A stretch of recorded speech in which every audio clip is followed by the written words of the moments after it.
Hello learners, I am Sadaf Shamim and I welcome back you all to our education platform Rumi IAS। आज हमारे series की 7th class है। इससे पहले हम 6 क्लासेस कंडक्ट कर चुके हैं जिसमें आपने बहुत सारी चीज़ें सीखी हैं बहुत सिंपल वे में। और इससे प्रीवियस क्लास में आपने सीखा था पार्ट्स ऑफ स्पीच के बारे में। अगर आपने वो क्लास नहीं देखी है तो मैं आपको सजेस्ट करूंगी पहले आप पार्ट्स ऑफ स्पीच वाली क्लास देख कर आए, फिर ये वाली क्लास देखें। आज हम सीखने वाले हैं आर्टिकल्स के बारे में और सेंटेंस स्ट्रक्चर कैसे फॉर्म करना है उसके बारे में। हमारे लर्निंग गोल्स क्या होने वाले हैं, यानी कि आज हम क्या सीखने वाले हैं। व्हाट आर आर्टिकल्स, आर्टिकल्स क्या होते हैं, और what is sentence structure, sentence structure क्या होता है। यानी कि आर्टिकल्स का यूज आप कहाँ करते हैं। आर्टिकल वो वर्ड्स हैं जो आप नाउन से पहले लगाते हैं, ये पहले यूज होते हैं नाउन के। अ कार, तो कार आपका यहाँ पर नाउन है, एक कॉमन नाउन है। उससे पहले आपने यूज करा है आ को दिखाने के लिए कि एक कार की बात हो रही है। ऐसे अगर आप बात करते हैं ऑरेंज की तो आप बोलेंगे एन ऑरेंज, एक ऑरेंज की बात हो रही है। ऑरेंज भी यहाँ पर एक कॉमन नाउन है, बहुत जनरल नाउन है। तो आर्टिकल्स का यूज आप नाउन से पहले करते हो, ये दिखाने के लिए, ये शो करने के लिए कि वो नाउन स्पेसिफिक है या फिर जनरल है। स्पेसिफिक का मतलब अगर उस एक पर्टिकुलर नाउन की बात हो रही है तो स्पेसिफिक नाउन होगा, और जनरल नाउन आपके कॉमन नाउन्स में आते हैं। दूसरी चीज़ जो आप सीखेंगे आज वो है सेंटेंस स्ट्रक्चर, यानी कि जो आप सेंटेंस बनाते हो। आई एम टीचिंग, ठीक है, एक सेंटेंस है, तो इसका स्ट्रक्चर क्या है, इसमें आपने कौन कौन से चीज़ों का यूज़ किया है। आपने सब्जेक्ट यूज़ किया है, ऑब्जेक्ट यूज़ किया है, वर्ब यूज़ किया है, राइट। तो हम स्ट्रक्चर की बात करने वाले हैं कि आप एक सेंटेंस कैसे कंस्ट्रक्ट करते हो। ओके, सेंटेंस स्ट्रक्चर का मतलब होता है अरेंज करना वर्ड्स को। सेंटेंस एक वर्ड से तो नहीं बनता है, बहुत सारे वर्ड्स का एक ग्रुप होता है। तो उन वर्ड्स को करेक्ट ऑर्डर में अरेंज करना ताकि उससे एक मीनिंगफुल सेंटेंस बने, इसी चीज को आप सेंटेंस स्ट्रक्चर बोलते हैं। इसके बारे में आगे हम स्लाइड्स में सीखेंगे। अभी एक जनरल एक ऑब्जेक्टिव दिखाने के लिए आपको बताया था। ओके, तो आर्टिकल्स की बात कर लेते हैं पहले।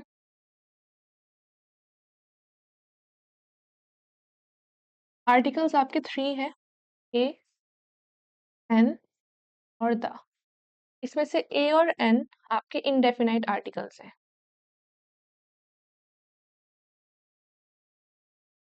इनडेफिनाइट आर्टिकल्स है, यानी कि इनको आप जनरल चीजों को शो करने के लिए यूज करते हैं। द आता है आपका डेफिनाइट आर्टिकल्स में। द आप यूज करते हैं स्पेसिफिक चीज को शो करने के लिए। ओके, चलिए नेक्स्ट। आर्टिकल्स इसके 3 टाइप्स है, ए, एन और द। जैसे कि मैंने आपको बताया आर्टिकल्स आपके 2 टाइप के, इनडेफिनाइट और डेफिनाइट। इनडेफिनाइट में आपके ए और एन आते हैं, और डेफिनाइट में द आता है। यानी कि अगर आपको कॉमन चीजों की बात करनी है जैसे कि ऑरेंज, कार, अ पेन, तो इसके लिए आप ए या एन यूज करेंगे उनसे पहले, राइट। लेकिन अगर आपको स्पेसिफिक चीजों की बात करनी है जैसे ताजमहल,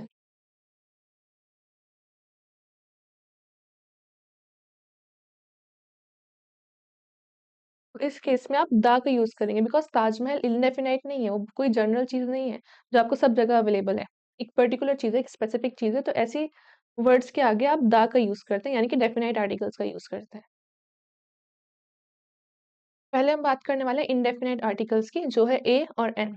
ये आप यूज करते हो जब आप किसी जनरल चीज के बारे में बात कर रहे हैं। जनरल यानी कि कॉमन चीज के बारे में बात कर रहे हैं। अब ए का यूज कहाँ होगा और एन का यूज कहाँ होगा, दोनों डिफरेंट है। ए का यूज आप करते हो कॉन्सोनेंट साउंड से पहले। कॉन्सोनेंट साउंड कौन से, आपको याद है फर्स्ट क्लास में हमने अल्फाबेट्स के बारे में पढ़ा था और वॉवल्स और कॉन्सोनेंट्स के बारे में पढ़ा था। वॉवल्स आपके अल्फाबेट्स होते हैं ए, ई, आई, ओ और यू। ये आपके वॉवल्स हैं 26 अल्फाबेट में से। ये 5 वॉवल्स आपके हैं, और बाकी के 21 कॉन्सोनेंट कहलाते हैं, जैसे कि B, C, F, G, H, so on. तो 21 साउंड्स जो है आपके, ये कॉन्सोनेंट साउंड कहलाते हैं। अब यहाँ पर आप एक चीज नोटिस करोगे, यहाँ साउंड लिखा है, अल्फाबेट्स नहीं लिखा है। यानी कि जैसे ये वाला केस आप देखिए, अ यूनिवर्सिटी। यूनिवर्सिटी आपका किस अल्फाबेट से स्टार्ट हो रहा है, यू से स्टार्ट हो रहा है। जबकि यू तो आपका क्या है? यू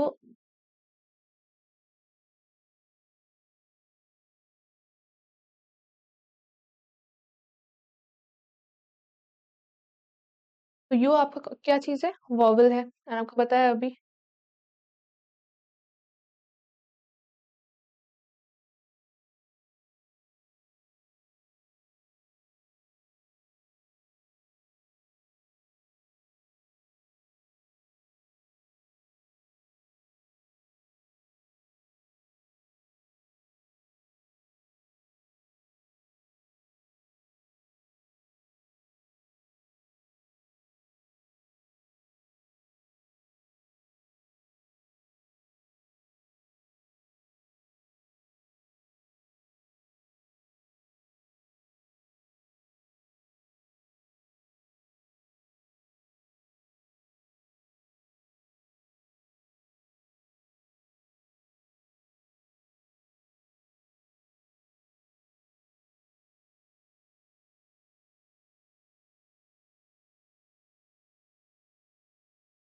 दोबारा स्टार्ट कर रहे हैं इस पार्ट को। हुँ,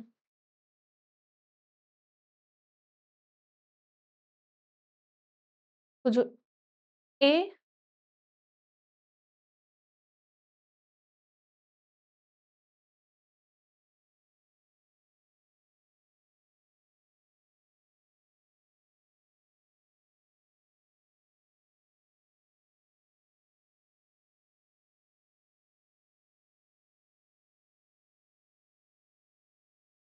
स्टार्ट करें।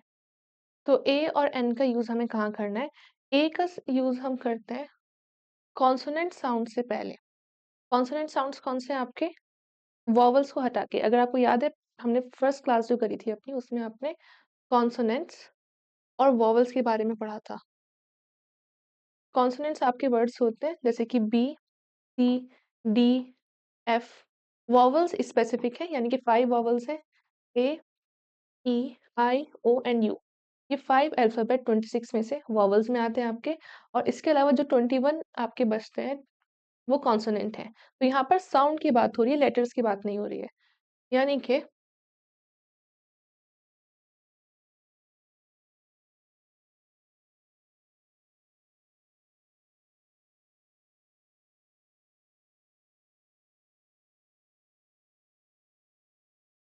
अगर आप नोटिस करते हैं, आ बॉय, बॉय किससे स्टार्ट हो रहा है? बी से। बी एक कॉन्सोनेंट साउंड है, तो आपने आ यूज किया उसके आगे। आ डॉग, डॉग स्टार्ट हो रहा है आपका डी से, कॉन्सोनेंट साउंड है, आ यूज किया है। आ टीचर, टी से स्टार्ट हो रहा है, टी कॉन्सोनेंट साउंड है, उसके आगे आपने ए यूज किया है। बट ये वाला केस आप देखो, आ यूनिवर्सिटी, यूनिवर्सिटी यू से स्टार्ट हो रहा है, जबकि मैंने आपको बताया वॉवल आपके कौन से होते हैं? ए, ई, आई, ओ एंड यू। यू तो आपका वॉवल है, स्टिल आपने उसके आगे ए यूज करना है। इसका क्या रीजन है? क्योंकि जब आप यूनिवर्सिटी प्रोनाउंस कर रहे हो, यूनिवर्सिटी बोल रहे हो, तो साउंड किसका आ रहा है आपके पास? ये वाला साउंड आ रहा है, जबकि यू का साउंड ये साउंड है। यानी कि अगर आपका यहाँ पे वर्ड होता सपोज अम्ब्रेला, अगर आपका अम्ब्रेला वर्ड होता, तो यहाँ पर जो यू यूज हुआ है, यहाँ पर इस वाले यू का साउंड क्या आ रहा है? आ से आ रहा है, अम्ब्रेला। तो साउंड ए का है, और ए वॉवल है, तो आप अम्ब्रेला के आगे एन यूज करोगे, एन अम्ब्रेला। लेकिन यहाँ पर यूनिवर्सिटी में साउंड यू का आ रहा है, ये वाला साउंड आ रहा है आपका, और यू का साउंड किस चीज से है? वो वॉवल नहीं है, वो कॉन्सोनेंट साउंड है। तो यूनिवर्सिटी के आगे आपने क्या यूज करना है? आ यूनिवर्सिटी यूज करना है। चलिए अब इस वाले एग्जाम्पल समझते हैं। हम एन का यूज कब करते हैं? वॉवल साउंड से पहले। अगेन यहाँ पे साउंड की बात हुई है, जैसे एन एप्पल, ए वॉवल भी है, साउंड भी वॉवल का आ रहा है, तो आपने एन यूज किया है। एन आवर, अब जो आवर वर्ड है आपका, में एच साइलेंट होता है, एच को आप प्रोनाउंस ही नहीं करते हैं, साउंड किसका आता है? ओ यू आर का, आवर। तो साउंड आपका ओ से स्टार्ट हो रहा है, ओ वॉवल है, तो आपने आवर के आगे क्या यूज करना है? एन यूज करना है, एन आवर। इसी तरीके से ये वाला एग्जांपल देखिए, an honest man. Honest man में अगेन एच का साउंड नहीं आता है, ONEST, ऑनेस्ट का साउंड आ रहा है, तो इस केस में भी क्या होगा, आप एन यूज करेंगे। An honest man. Honest word का मतलब होता है ईमानदार। और यहाँ पे अम्ब्रेला, ये एग्जांपल मैंने आपको समझाया ही अभी। एन अम्ब्रेला, अम्ब्रेला में साउंड आ का आ रहा है, आ वॉवल है, तो यहाँ पे आपने एन यूज किया है। तो आपको साउंड का देखना है, साउंड कौन सा आ रहा है। अगर साउंड इन वॉवल्स में से किसी एक का आ रहा है तो आप एन यूज करेंगे, और अगर साउंड कॉन्सोनेंट का आ रहा है, भले ही स्टार्टिंग में आपका वॉवल क्यों नहीं है, तो भी आप ए यूज करेंगे। एक बार और समझ लेते हैं इस चीज को। साउंड अगर आपका यू का ये वाला साउंड है, YOU, तो इस केस में आप ए यूज करेंगे। बट यू का ही वर्ड है और साउंड आपका आ रहा है आ का, इस केस में आप एन यूज करेंगे। सेम एग्जांपल मैं आपको समझाती हूँ। अ यूनिवर्सिटी और एन अम्ब्रेला, तो इसमें साउंड ये वाली है, तो आपने आ यूज करना है। इसमें साउंड ये वाला है, तो आपने एन यूज करा है। जबकि अल्फाबेट्स दोनों सिमिलर है, दोनों ही अल्फाबेट्स वॉवल है, बट क्योंकि साउंड डिफरेंट था, तो आपके जो आर्टिकल्स यूज हुए हैं वो कंप्लीटली डिफरेंट है। नेक्स्ट हमारा जो डेफिनाइट आर्टिकल का पार्ट है वो है द, THE, द। द को हम यूज करते हैं जब हम किसी स्पेसिफिक चीज के बारे में बात कर रहे होते हैं। स्पेसिफिक यानी वो चीज जो जनरल नहीं है, कॉमन नहीं है, पर्टिकुलर चीज के बारे में बात कर रहे हैं, और वो चीज जो हमें पहले से ही पता है, सबको ऑलरेडी नोन है, कोई यूनिवर्सल ट्रूथ है, उस वक्त हम द का यूज करते हैं। एग्जाम्पल के लिए, द सन। सन एक बहुत स्पेसिफिक चीज है, हमारे पास बहुत सारे सन अवेलेबल नहीं है। ओके, तो सन के आगे आपने द यूज करना है। The sun rises in the east, east से राइज होता है। I bought a book. अब यहाँ पे बुक जो है एक कॉमन नाउन, कॉमन आपका जो है नाउन है। ठीक है, कॉमन नाउन होने का मतलब है बी से स्टार्ट हो रहा है, और बुक कोई सी भी बुक हो सकती है, कि पर्टिकुलर बुक का नेम नहीं है, तो आपने आई यूज किया है। और उसी पर्टिकुलर बुक की बात अब यहाँ पे हो रही है। यहाँ पर तो उन्होंने बोला आई बॉट अ बुक, मैंने किताब खरीदी, अब वो कोई भी किताब हो सकती है। लेकिन इसके आगे वाले सेंटेंस में वो बोल रहे हैं द बुक इज इंटरेस्टिंग, एक पर्टिकुलर बुक के बारे में बोल रहे हैं कि वो बुक इंटरेस्टिंग थी। इस केस में आपने इसी बुक के लिए द यूज किया, क्योंकि यहाँ पर जो आपकी बुक है वो स्पेसिफिक हो गई, क्योंकि उसी पर्टिकुलर बुक की बात हो रही है कि वो बुक इंटरेस्टिंग है। यहाँ पर कोई भी बुक हो सकती थी, आ बुक। और जब आप जनरल चीज पे आ रहे हो, एक स्पेसिफिक चीज पे आ रहे हो, तो आप द का यूज करोगे। The teacher is in the class, जो टीचर है क्लास में है। अगर आपको बोलना होगा कि क्लास में कोई भी टीचर है, तो आप बोल सकते हैं our teacher is in the class, class में कोई टीचर है। बट आप एक पर्टिकुलर टीचर की अगर आप बात कर रहे हो, तो आप द का यूज करेंगे। नाउन वही है, कॉमन नाउन है, बट स्टिल द और आ का यूज डिपेंड करता है कि कोई सी चीज कितनी जनरल है या कितनी स्पेसिफिक है। अब जीरो आर्टिकल का केस क्या है, यानी कि वो वर्ड्स जिनके आगे आपको आर्टिकल यूज ही नहीं करने, ना ए यूज करना है, ना एन यूज करना है, ना ही द यूज करना है। नो आर्टिकल भी आप बोलते हैं उसको, वहां पे आपको कुछ यूज नहीं करना है। हम आर्टिकल यूज नहीं करते किन किन चीजों के साथ, प्रॉपर नाउन के साथ, यानी कि वो नाउन जो किसी का नेम होता है।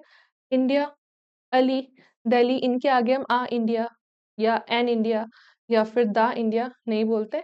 हम प्रॉपर नाउन्स के आगे आर्टिकल्स नहीं लगाते। प्लूरल या जनरल नाउन के आगे, जैसे कि बुक्स आर यूजफुल, यहाँ पर द बुक्स आर यूजफुल नहीं हम यूज कर रहे हैं। चिल्ड्रन लव गेम्स, जो चिल्ड्रन है ये जनरल नाउन है और उन्हें गेम्स पसंद है, तो यहाँ पर भी आर्टिकल का यूज करना उचित नहीं है, ठीक नहीं है। एब्स्ट्रैक्ट नाउन्स में, यानी कि वो नाउन्स जो इमोशंस या फीलिंग्स शो करते हैं, जैसे कि ऑनेस्टी, लव, करेज, हेट, ब्रेवरी, ये सारे वर्ड्स एब्स्ट्रैक्ट हैं, यानी कि एक्चुअल में एग्जिस्ट नहीं करते, इमोशंस या फीलिंग्स जो हमारे माइंड में होती है। तो इन नाउन्स के आगे भी आप आर्टिकल्स का यूज नहीं करते हो। अब एक प्रैक्टिस के लिए इसके आंसर्स कमेंट डाउन करिएगा। Dash elephant is a big animal, यहाँ पर आपका नाउन है एलिफेंट, तो आप क्या यूज करेंगे इसके लिए, ए, एन और the. Okay, she is dash honest girl, वह एक ईमानदार लड़की है, तो यहाँ पर आप क्या यूज करेंगे, ए, एन और द। 10 मिनट, अभी क्या टाइम हो रहा है, मैं होती हूँ, कोई बात नहीं। I saw movie yesterday. तो यहाँ पर आप कौन सा आर्टिकल फिल करेंगे? ए एन और द। और डैश मूवी वाज बोरिंग, वो मूवी बोरिंग थी। यहाँ पर एक जनरल मूवी की बात हो रही है, कोई भी मूवी हो सकती थी, बट यहाँ पर इसी पर्टिकुलर मूवी की बात हो रही है। तो यहाँ पर आपको देखना पड़ेगा कौन सा नाउन, कौन सा आर्टिकल यूज होगा।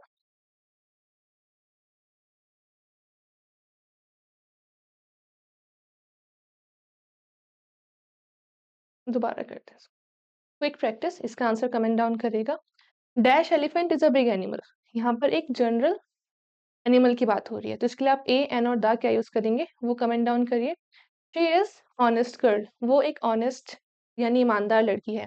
तो यहाँ पर आप ए एन और द फिल करेंगे, उसको कमेंट करिए। इस वाले केस देखिए, आई सॉ मूवी यस्टरडे, मैंने कल एक मूवी देखी। एक जनरल मूवी की बात हो रही है, कोई भी मूवी वो हो सकती है। लेकिन इसका जो फॉलोइंग सेंटेंस है यानी कि इसके बाद वाला सेंटेंस है वो बोलता है डैश मूविंग वॉज बोरिंग, वो जो मूवी थी वो बोरिंग थी।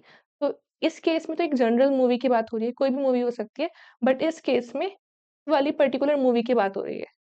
यहाँ पर थोड़ा स्पेसिफिक नाउन यूज हो गया, तो यहाँ पर आप क्या फिल करेंगे वो कमेंट डाउन करिए।